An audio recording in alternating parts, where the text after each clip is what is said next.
Joe Biden's supporters on the left usually cite two issues where he is marginally better than Trump, and that's why we should definitely vote for Biden. The issues are the courts, especially the Supreme Court, and the environment/climate change. First of all, two is not a big number. It really deflates the argument that Democrats are better than Republicans. Second of all, in my opinion, it's debatable whether Joe Biden's marginal superiority on these two issues even matters anymore. The courts are yet another issue, like voter suppression, where the Democrats would have us believe that they are the solution to a problem they helped create. I guarantee you, if you ask Chuck Schumer, what is your plan to get a liberal majority on the Supreme Court?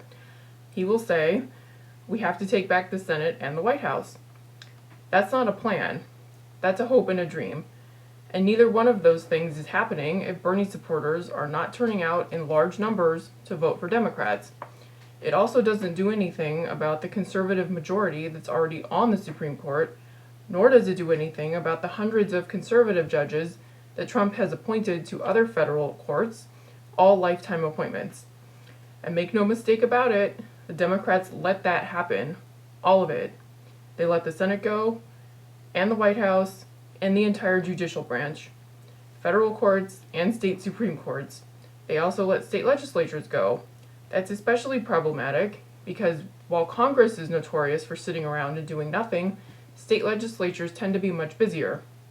And legislation from the states often ends up being litigated in federal courts. Democrats also have shown no concern for the power the governors have, and state attorneys general, and secretaries of state, all of whom can undertake actions that will end up in the courts. If Ruth Bader Ginsburg wanted to retire today, I wouldn't be mad at her. She doesn't owe anybody anything.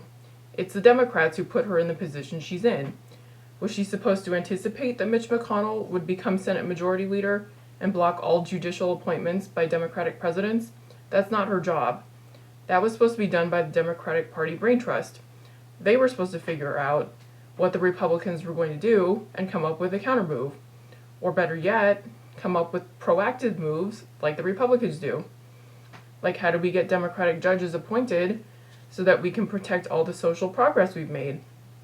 Republicans don't like social progress, so we better make sure that the federal courts, which are often the last line of defense against tyranny, are going to side with us.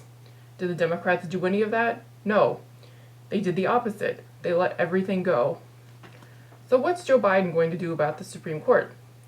Well, first of all, if Republicans retain control of the Senate, nobody's getting confirmed to any federal judgeships. Second of all, we're talking about Joe Biden here. Are we expecting him to do something different than he's already done? He's certainly been integral to building the conservative majority on the Supreme Court. He really went out of his way to get Clarence Thomas onto the court. I just learned something, though, which is that Biden actually voted no on Thomas's confirmation. What a weird thing to do. And what a Democratic thing to do. Playing both sides like that, but in the end, still benefiting the Republicans.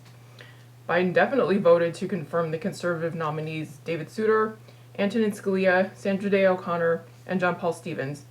He would have voted to confirm Anthony Kennedy, but he was absent from the Senate that day. I've dredged up a quote from the day that the vote was taken in the Senate in 1988. Quote, "The chairman of the Senate Judiciary Committee is not here because of an illness. I know how personally disappointing that must be to him. We would not be here at this time without the leadership of Senator Biden, who has carefully brought these hearings to fruition, moved them through expeditiously in a way so that all sides could be heard.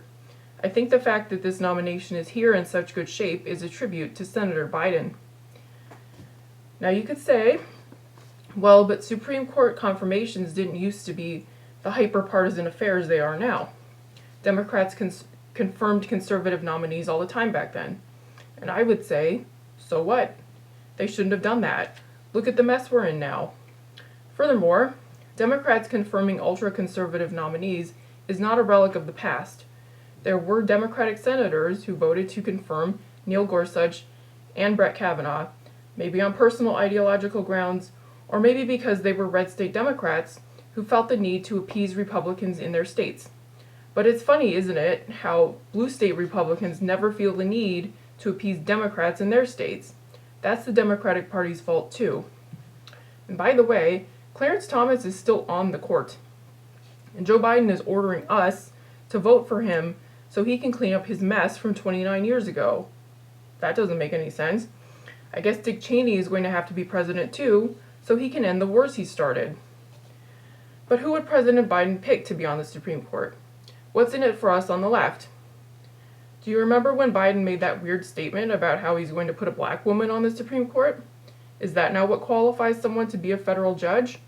What does that even mean? But he's not going to do it now, because he has to do a black woman for VP to prove he's not a racist. So I guess the picks will just revert back to white guys like Merrick Garland. But the left would mistakenly consider that a victory for us. That pick is not for us.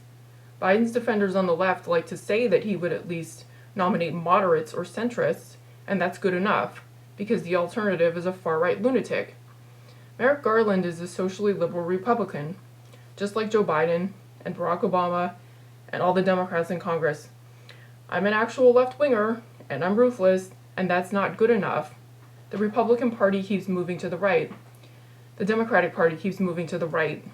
Moderates and centrists are on the right. They are not neutral. They are not the good guys. Because the Democrats let the entire government go, everything's on the brink already. Roe versus Wade, voting rights, the rights of corporations, the rights of Christians to be bigots, and so on and so on. You might infer from that the Democrats actually don't care. Yet somehow the burden is on us to vote for more Democrats. Why are we doing this? Why are we voting for Merrick Garland? He shouldn't be on the Supreme Court. He's just too extreme.